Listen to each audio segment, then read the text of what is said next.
Welcome back to all our friends, family, and yes, even our foes. To the Foxx Den Sports Podcast, where Todd and his sports-passionate kids are ready to bring you the latest updates and insights on all things sports.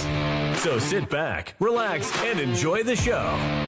What's up, everybody? Welcome back to the Foxx Den Sports Podcast. I am your host, Todd, the Podfather, along with the dog, Kellen Fox, and the Den's enforcer, Clay Bench McDonald. And we're here to talk about a wild win this past weekend in Norman. The Sooners went on a nail-biter against Auburn Tigers in Jackson Arnold's return. I mean, obviously, this one had it all. Defensive battles, sacks everywhere, blown opportunities, and a finish that came down just the way we wanted it to happen. But first, we're going to jump in because we got some interesting news today. Clay, what did we find out today? Some disappointing news. Yeah, Mr. John Mateer, quarterback of the Oklahoma Sooners, apparently leading most Heisman Trophy polls, just surprisingly. When I say surprisingly, because he apparently got hurt at the end of the first quarter against Auburn on Saturday, hurt his right thumb, which he throws with his right hand. From that point, he didn't have a real good first quarter, but I think he went like 16 of 17 with that hurt thumb. So not sure. They haven't really come out for sure and said how bad it is. Apparently they were trying to do some therapy looking into it, because I think if it was really bad, they probably would have had surgery on Sunday or Monday for sure. But now they're waiting till Wednesday. And so hopefully that means a good sign. It's just a corrective thing that can get him back in. And so, yeah, looks like John Mateer is going to be sitting out a few weeks and puts a little crimp on the Sooners roll that they're on right now. Let me just tell you, when you sent that to us, because I was listening to the Sports Animal while I was driving, and, you know, the big story here is Mike Gundy getting terminated today from Oklahoma State. And then you saw that, and I thought, at first I was like, I haven't seen that or heard that. Something, is that a joke of some sorts? And then not 2 or 3 minutes later, then they came on and said, hey, you know, we got some other breaking news. And I'm like, oh, no, I know exactly what it is. And it's just this senseless feeling. I don't know, senseless feeling. It's just a feeling of just like misery. Yeah, helpless. That's the word. Yeah, completely helpless. I'm like, are you kidding me? Because these guys are rolling right now. And, you know, again, the week it is, you know, it's a time frame of, because we're off this week. Then we play Kent State. Then we got Texas. I've read it could be a month. You never know, though. I mean, he could be back for Texas. I'm not going to say he is. I hope he is, obviously. We want to make sure he's healthy. But I know I was telling Kellen, you remember Brett Favre playing with broken thumbs and all that. So, but for him to go 16 of 17 afterwards is impressive. But, you know, obviously we do not want to put him in any kind of that could hurt him or danger of any sorts to making it worse. We kind of need him for Texas. Kellen, what were your thoughts when you first heard it? I mean, at first I couldn't tell if it was real, because I looked on Oklahoma's Twitter page and they had it posted and it went to a link, but the link was a dead end. So I was like, somebody probably hacked Oklahoma Twitter or something, like, and this is just some crazy something coming out. And then finally it updated, and I just sat back on the couch, just helpless is the exact word, because it's like everything we were hoping and dreaming of this season shot down. Like, I know it's early in the season, but the Heisman Trophy talk, like, that's most likely out the window when you miss 3, potentially 4 games. Like, that's most likely gone. Depending on how some of these games go, playoff hopes can disappear or become a lot more difficult to attain. And he's just so good, and it came out of nowhere. We had no clue. At least I had no clue. I don't know if anybody had any inkling of an idea that he was banged up. I thought if anything, he hurt his leg a little bit when he was taking all those hits early on. So it was just shocking. Like, it was not on my radar. Yeah. And I was really just hoping whenever we got that text from Clay that it was just, he read it and it was fake news. And unfortunately, that's what I was hoping. Unfortunately, it's true. I know that during the game he got hurt, or he didn't get hurt, but he got up and kind of limped a little bit. Clay, I don't know if you saw him kind of moving his left knee, like leg back, and kind of trying to stretch it out, it looked like. So that's, but a thumb. Yeah, so here's the things I take from it. One is they said for his immediate and future career, which means I hear that is he could play with this, but we got to make sure he's fine because he's got a career, and we know he's got a career. So I took that as maybe a good sign that we're going to fix this now. I think that, like I said, I think that they waited a couple of days maybe to try to check this out. Like if it was immediate, massive injury, like if you have a broken arm, torn knee, I mean, he's having that surgery on Sunday or Monday, and getting that done just as soon as possible. We kind of talked about this earlier for the Sooners schedule. For our schedule for the year, this is probably the best time. Yeah. Because we got Kent State. We have a bye week this week. Kent State coming up, which we could beat them with our third or 14 quarterbacks probably handing the ball off, and so I think we'd be fine with that. And the thing is I'm not sure we could beat Texas with a healthy John Mateer. Is it going to be a tough game? Is it going to be a good game? Obviously, this makes it extremely tough. So, and we do have a quality backup who started several games for us last year. He's got some experience. He's not complete rookie. I think they were trying to save his redshirt year, and he still might get it. He's only played in one game this year, so he might still get to come in a little bit and do a few things and play for these 3 games or whatever. I mean, and so I'm just not real sure. If we got any doctors out there, therapists or whatever that maybe want to comment and kind of let us know. But the problem is that we don't know exactly what the injury is. No. And so, but if somebody could kind of let us know what their guess is on a timetable on a normal injury, because most people's timetable on a surgery like this on your right thumb, what is the normal, return time? That'd be great if somebody could let us know. Yeah, no, I agree 100% because this is just, I don't want to say devastating. It stinks. To your point, we do have a guy that has played before, Michael Hawkins. I don't, obviously, in my opinion, he's not at the level of Mateer. But this goes to show you, if we had any kind of a run game right now that could, roll out 185 yards a game of some sorts and being able to go up against these other teams, and that would take a lot of pressure off this kid. Kent State, not so much. Again, to your point, I mean, we could have beat him with third, fourth string quarterbacks, most likely. However, we don't have that luxury, and they're going to have to get him as much reps as he can. Now, he'll be having reps all this week and all reps next week, which kind of leads me to the question. Of course, we don't know, but my question would be, on a scale of 1 to 100 on a percentage type, what percentage you have him playing against Texas, Mateer? Of course, we don't know anything, but just what do you think? 40. 15. Really? I say 65%. I think he'll be back for the South Carolina game. I think they're going to try to get him back for this game. Oh, yeah. They're going to try to get him back. You know what I mean? Wednesday night, I don't know I don't know the extent of the injury or the surgery or anything like that. But I can tell you one thing. Go ahead. Well, we might have a better idea of a timetable after the surgery. The doctors might have a more surgery went well, or they might have a more idea once it's all stitched up and it could be faster.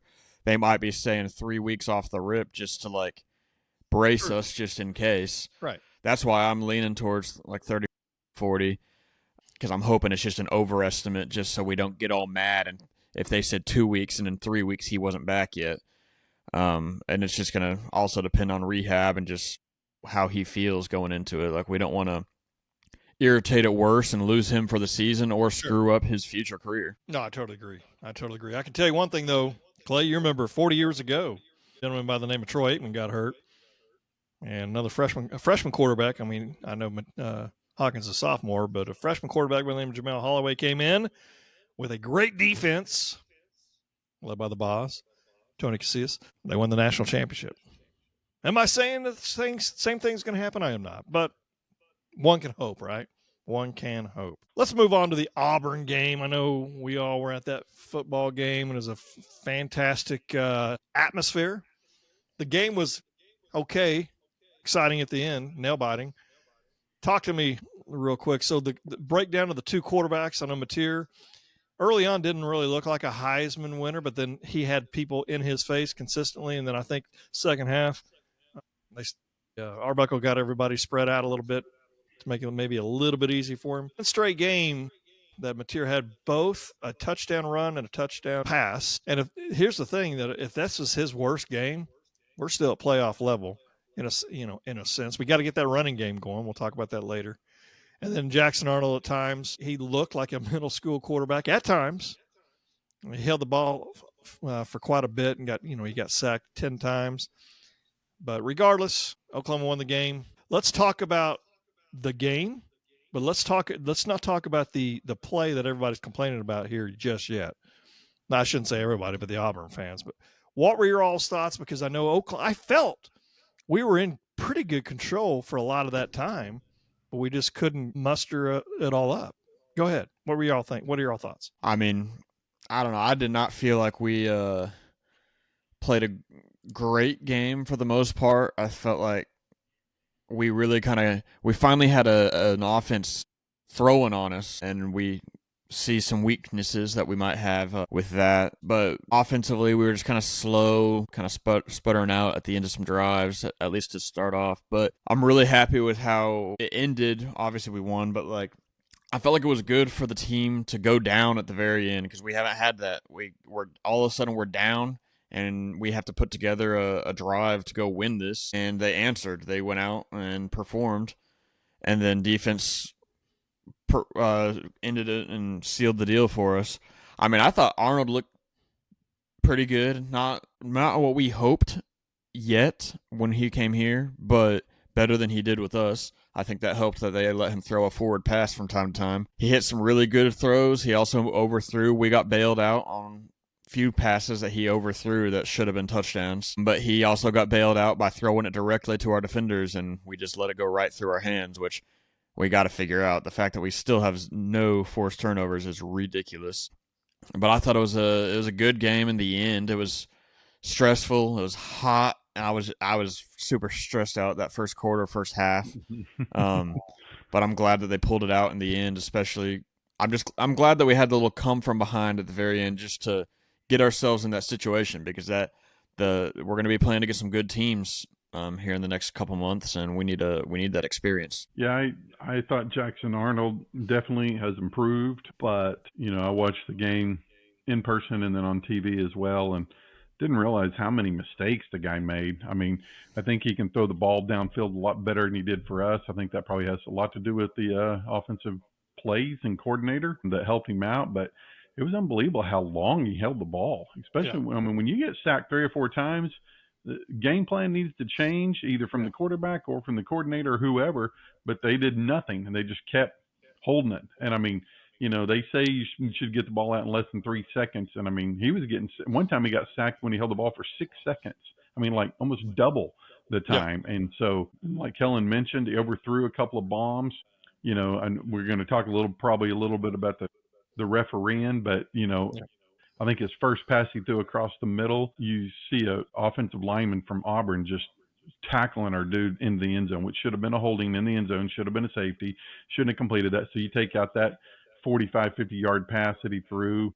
I mean, because that receiver from Auburn, I mean, I haven't seen every game on OU's field, obviously, but I would put him as maybe the best receiver playing against OU that I've ever seen on that field. Really? Alan Lazard one time from Iowa State, who plays for, I guess he still plays for the Packers. I don't know if he's still there or not, but that dude was unbelievable when Iowa State came in and beat Baker and the Sooners.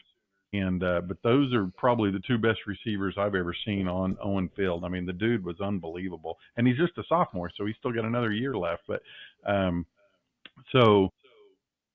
yeah, I thought a lot of good things, I mean, honestly, I mean, there's just, you kind of mentioned about not really a great game, just tons of mistakes. Both, I mean, it's like, what was there, like something like 12 and 11 penalties between the 2 teams? I don't know sure exactly. Yeah.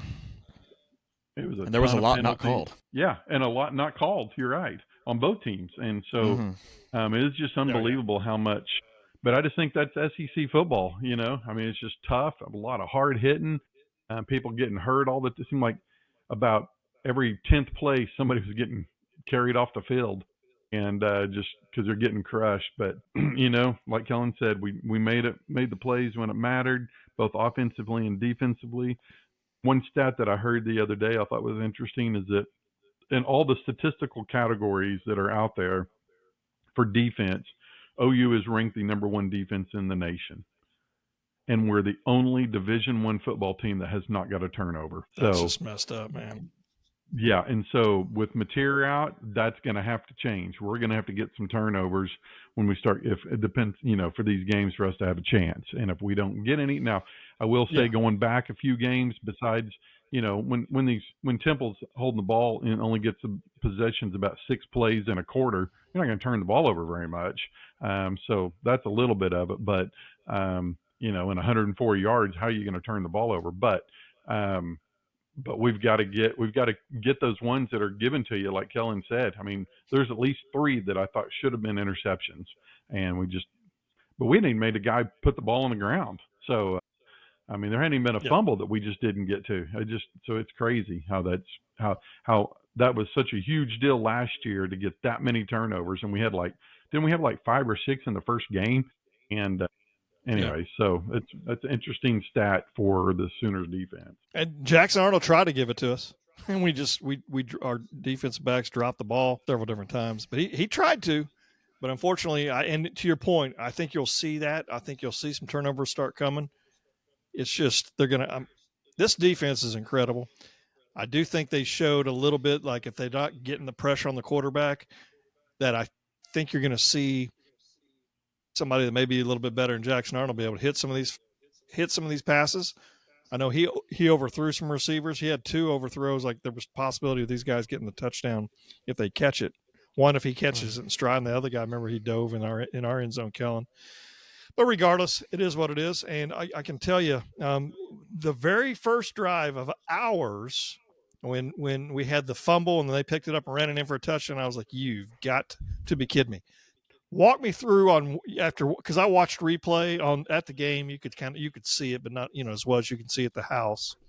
When you watch it on TV, what were your thoughts on that? Was it a fumble? Was the right call made?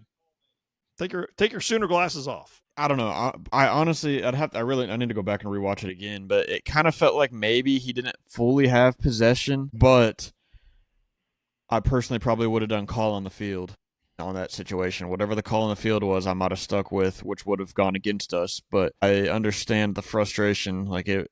We don't usually get calls like that going our way, in my opinion.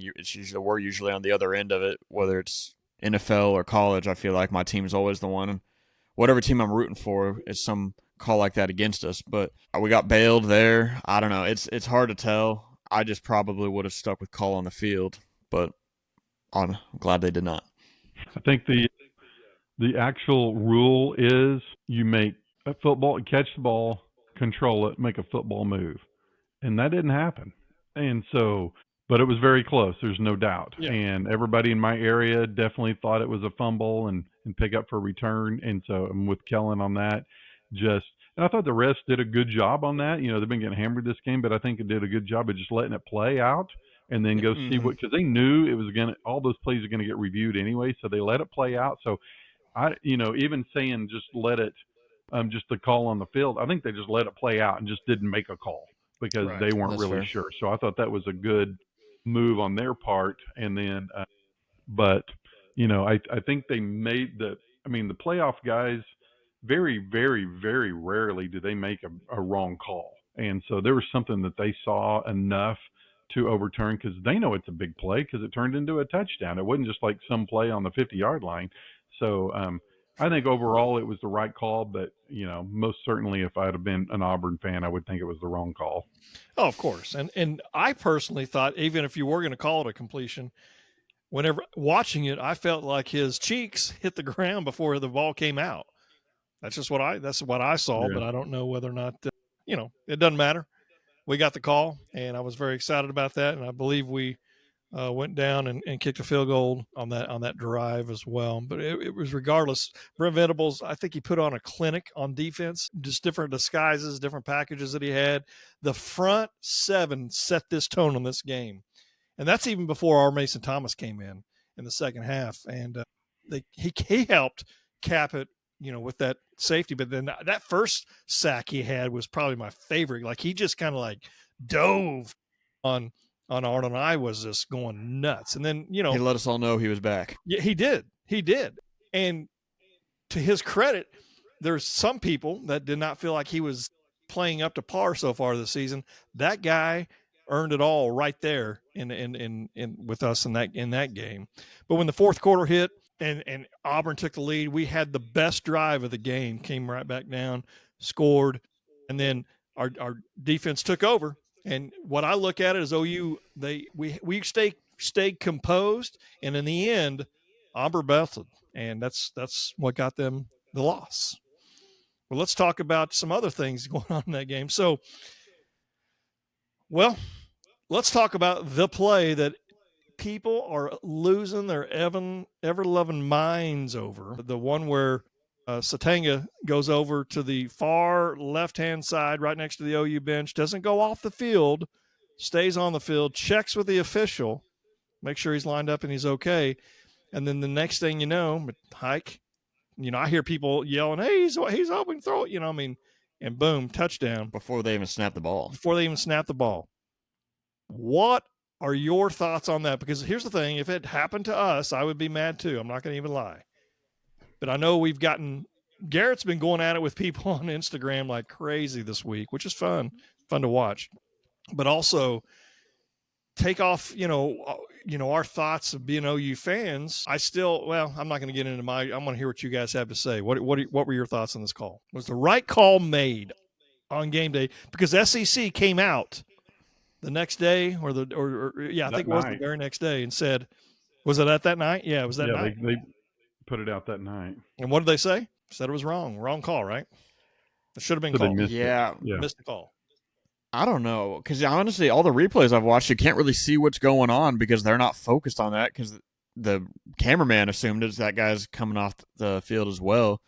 But if what Venables and Arbuckle say is true, and they cleared it with the refs before that game even started, like whether it was the right call or not, we went into it believing it was legal. It's not we're trying to cheat the system. Whatever happened, and we did it. Probably never be able to do it again now, but we needed it. So, I mean, I can understand the frustrations of other teams, but if we go into it with approval and believing it's legal, like, you can't fault us. It's just something that, if it is going to be illegal. But I was even watching an interview, and it was completely unrelated, but it was a John Gruden interview and Jackson Dart, and Jackson Dart was showing a play they drew up that was very similar to this, except the guy was like 10 yards behind the line out talking to a coach. Like, so it's like, it's not the first time this has happened. It's just a little trick play. Well, speaking of that real quick, and we'll go to Clay. I watched in 2023, Ole Miss did that against A&M. I don't know where the guy lined up, but it was in 2023. Jackson Dart hikes the ball, but he wasn't about 10 yards behind because he immediately threw it Maybe it wasn't. I know he was drawing it on a whiteboard, and I couldn't quite tell what was going on. I'm just saying it could be completely different. Ole Miss maybe did it multiple times again, but it was done, and no controversy. Nobody was saying it was a wrong call. The guy on the calling the game said that, I think he checked out and then came back in. And that's another thing, is our guy didn't ever check out. Sategna never checked out. He stayed on the field the whole time. Clay, what are your thoughts? Yeah, I think, I think to me, one of the more interesting things is, like if you're playing basketball and you have that wide open layup, those are the ones you miss. So, it's like, it's actually kind of amazing that two people didn't freak out and he didn't drop the ball. Mateer didn't throw it into the fifth row or the bleachers or something like that, and ended up scoring on it. Because if we didn't score, we probably wouldn't even be talking about it. Right. And, sure. But I will say, in my limited years of coaching football, no matter what level, if it was middle school or high school, the referees always come over to you and say, introduce themselves, talk about the game. You got any plays for us to know about? And that was at that low level. So they talked about that they have meetings with the head ref the day before, or maybe that morning. I'm not sure exactly when, but they go through these plays and several more that they don't run. Both teams do. And so when you get it approved, I heard people saying they should suspend Arbuckle and stuff like that. That's ridiculous. I mean, stop it. The whole point, I heard Toby Rowland on Channel 9 say, okay, so we've got the flea flicker, we've got the hook and lateral, we've got the fumble-a-rooski, all these plays all the time that people do, those fake punts. Everything, fake plays are what? They're for deception. So I don't understand why that rule is written that way. Is that they're saying that we broke the rule because we were trying to be deceptive? Well, of course we were. That was the point. That's why the play action. That's deceptive. Yes. I mean, so that's my biggest confusion about the whole rule. I was actually sitting in the stands, and I was sitting by a guy that I'm pretty sure he was a football coach, because he was explaining a lot of things to some people he was sitting with. And I asked him, I go, so what is it exactly? And he explained the whole thing. He goes, yeah. He goes, I didn't see it. He goes, but if you substitute in, you got to come into the numbers and then you can go back out. And he said, but if he stayed in the game, he didn't have to do that. He can just go off. And so, right. But at that point, we're live. They don't show the replay. You just see him catching it. You don't know exactly what happened up to that point. So that guy that was sitting next to is exactly right, which is the rule. So just for the fact that he walks off, that's the whole point. That he walked to the sideline, made it look like he was subbing. Well, how many guys actually walk off? If you're a coach, you're telling a guy, get your butt off to the sideline, quit walking, dude. You're looking lazy. Hurry up and get over there so we can, because they were trying to hurry up and run the play. So yeah, it was totally being deceptive. I'm not sure. I mean, obviously SEC comes out and says it's wrong. They reviewed it 1,000 times, but I'd like to see Auburn try to run it this weekend and see what happened. That'd be awesome. No, that would be awesome. And you're talking about coaches. I sat next to one of the Pahuska coaches, football coaches, and he was explaining defensive adjustments and lining up and all this. He was calling like plays before. And I was like, man, this guy knows what's going on. But speaking of deception, have you ever seen those ones? And it's usually like a high school game where they'll like hike the ball to the quarterback, but he's acting all confused, like walking over to the sidelines with the ball, and then all of a sudden he takes off running. Yeah. It's kind of like that. That'd be awesome. Yeah. Maybe we should try that one next week. But regardless, like a fake spike or something. Whose responsibility is it? Auburn's responsibility to make sure they're accounting for all 11 players on the other side. I know Hugh Freeze was trying to call timeout, which is ridiculous. The fact that evidently the refs did not hear him, but regardless, which is a shocker. It's a shocker. Like I'm just saying, and I know if this happened to OU, I'd be hacked off too. But to be honest with you, I'd be more hacked off at our team for not recognizing that somebody was wide open. I'd be hacked off at the coaching staff for not calling timeout or something like that. And I'd also be hacked off that somebody else scored. And I understand. I think somebody in their press box saw him, and that's why they were trying to call the timeout. Yeah, they knew. Totally understand people being upset, but don't there was a tweet out there at Oklahoma's the most hated team in the country that night. And, we're back, the king is now returned to their throne because we were always hated. And, we kind of like it, I'm not going to lie. I mean, it's kind of fun, because especially with that defense, just smashing up. People love every bit of it. But regardless, that's not what lost the game for Auburn. You have 13 penalties for over 80-something yards. You have a 10-minute time possession win against us. You have a turnover against us. You miss a field goal. You had an opportunity. What'd you do? It wasn't like it was the fourth quarter that this happened. This was in the second quarter of the game. You could have still capitalized the rest of the game. It's not that one play. It's not the fumble and all that kind of stuff. I don't want to hear any of that kind of stuff. Yeah. You still should understand that we won the game fair and square. Oklahoma's 4-0. Go ahead, Clay.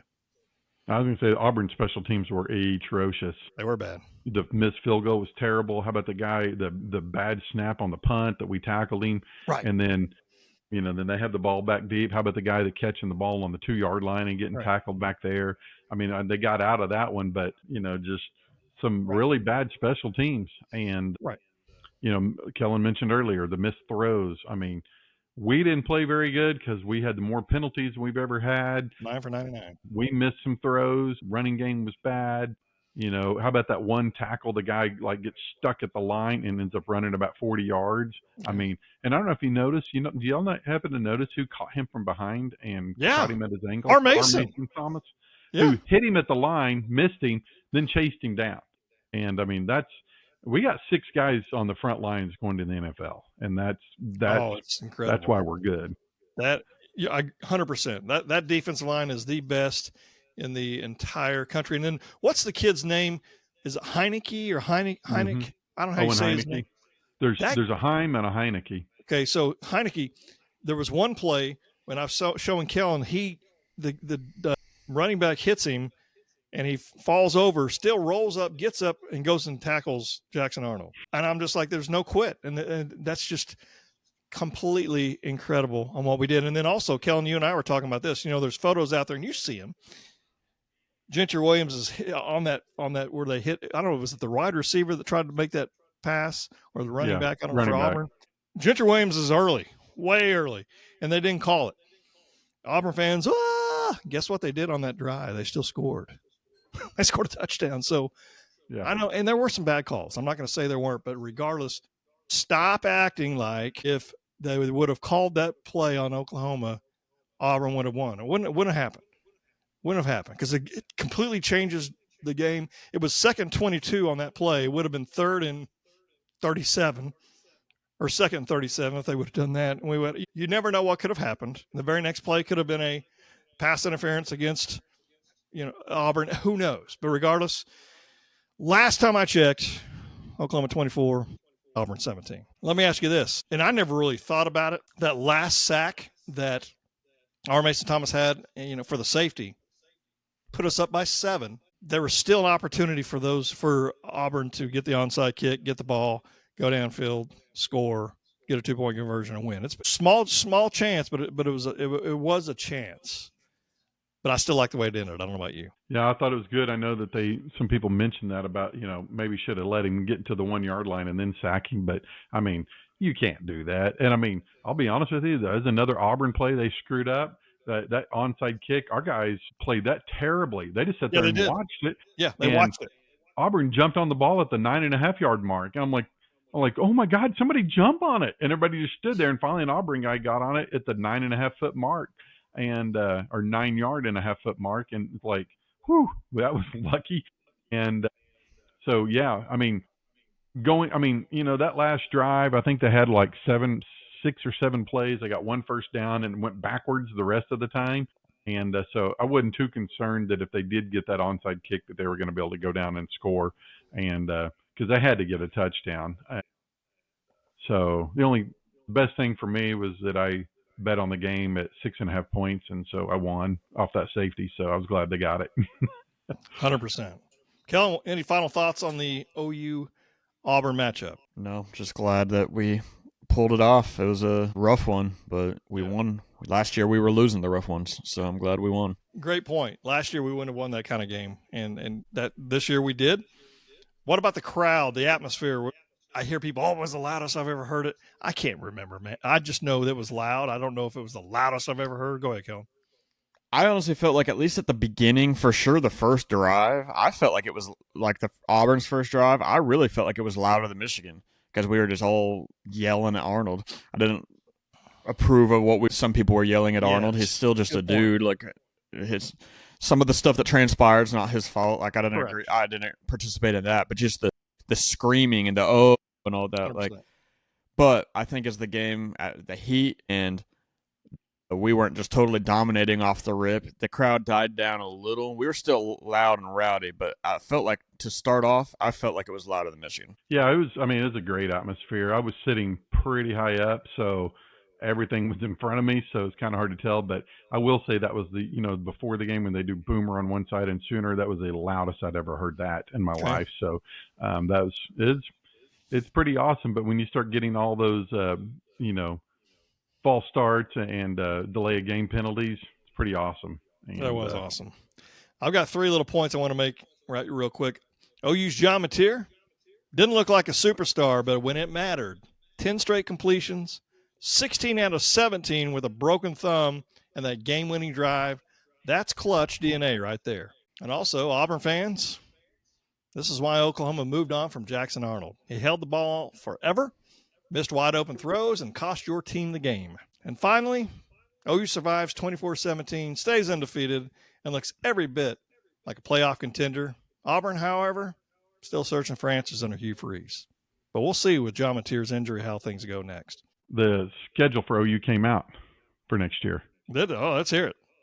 Okay, so Oklahoma's conference schedule in 2026, home games, Ole Miss, Kentucky, South Carolina, Texas A&M, South Carolina again. Road games, Missouri, Florida, Georgia, and Mississippi State. 2027, OU will play Missouri, Alabama, Arkansas, and Tennessee at home. Ole Miss, Auburn, LSU, Vanderbilt on the road.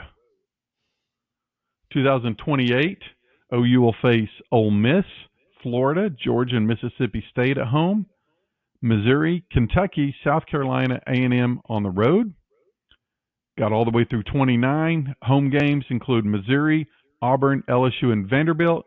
Road is Ole Miss, Alabama, Arkansas, and Tennessee. So go back to the 26. I'll read those again. Home games: Ole Miss, Kentucky, South Carolina, A&M. Be fun playing A&M at home. Road going to Missouri, to Florida, to Georgia, and Mississippi State. Obviously throwing in the Texas game in there with every one of those years. So too late to redshirt Mateer? Yeah, no kidding. Maybe he'll come back for another year. I don't know. You never know. What about 2053, Clay? Do you have that one? Yeah, I do. We were playing McNeese State. I'm just kidding. I was like, I don't know that one. Okay, yeah. All right. Well, thanks for that. I completely forgot about that with all the Mateer stuff that happened today. Yeah. Just kind of wiped me out. I'm still depressed, not gonna lie. But the Foxx Den Sports Podcast would like to thank all of our listeners for making time out of your day to listen to our podcast. Thank you so much. Hit subscribe, make some comments. I love college football season because we get a lot of comments. Garrett loves going at it with people. Kellen is like legendary when he goes at it with people, and it's fun stuff. The enforcer, he'll just sit around and wait for you to make a mistake, and he'll pounce on you. So watch out. So for the crew, I would like to say thank you, and we'll see you next time. Goodbye, everybody. Boomer Mateer.